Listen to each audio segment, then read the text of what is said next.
最近的天气是热较冻袂调，昨昏伫金门真出名的风景区福国墩自录的观景台，是热甲熊熊怎规个导火倒起来。不过，加在这个火是真紧就拍花。气象署提醒民众，这一礼拜天气同款是真烧热，尤其是受到冷心低压的影响，地面的温度会较悬，对流较旺，街道较会上大雨。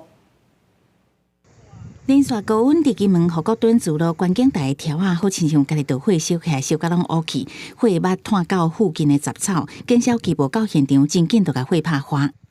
现场燃烧杂草约15平方米，立即布衣水线将火势扑灭。台湾业者因为拄啊是山仔季，真侪游客来老家食山仔边，结果违规临停路边，互当地居民真困扰。警方原来到现场处理。